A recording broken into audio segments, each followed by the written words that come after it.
That dignity can't be saved if misgovernment and corruption flourish. Misgovernment and corruption always go together. I have it from very trustworthy sources that corruption is increasing in our country. Is everyone there then going to think only of himself and not all of India? Then, from the ramparts of Red Fort, what the Honorable Prime Minister of the country, Narendra Modi Sahab, has said. PM emphasizes the need to strengthen probity, transparency, and impartiality. Says no bigger field than corruption in public life. And thirdly, what are the observations of Honorable Supreme Court on the menace of corruption?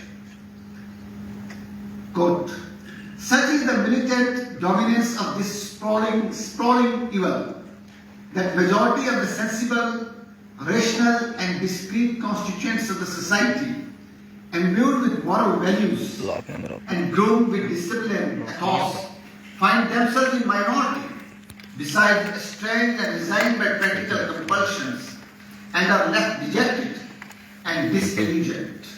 A collective, committed and courageous turnaround is thus the present day imperative to free the civil order from the suffocating throttle of this deadly affliction.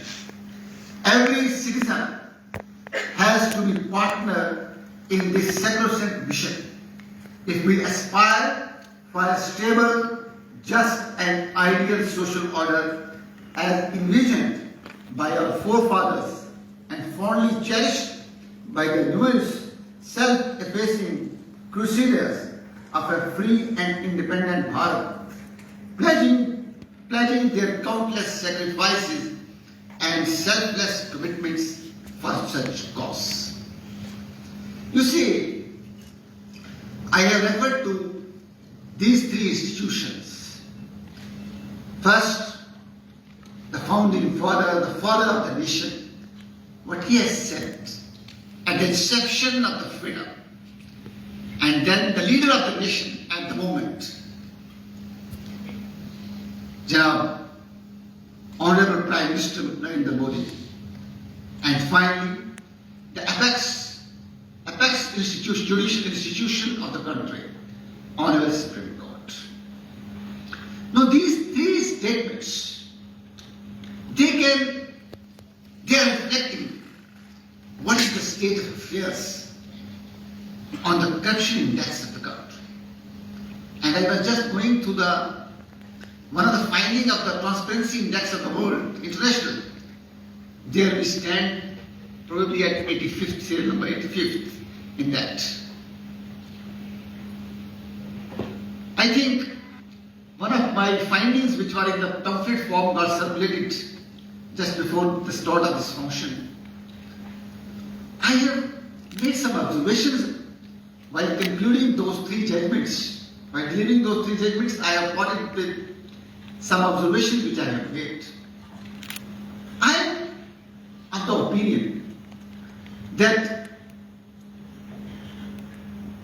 crusade against corruption, if we will leave it to the government agencies only, then probably we are failing in our approach and we will not be able to achieve the desired target of the nation to be corruption free.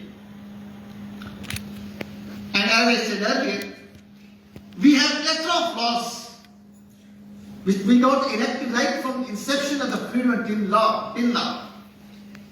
Enough of laws, but we fail to curb the corruption. And these two statements, Honorable Prime Minister and Honorable Supreme Court, they are testimony to this fact that corruption exists in the ranks and files of the system. It exists in our society. We cannot show our Nelson's eye to this glaring fact that there is a corruption. And it is a stigma on our character as a nation, on our character as a society, as a character, as an individual characters. So, simply to say that there is a dark around, I think that's not the panacea of dialects. And through which simply from the rooftop, if we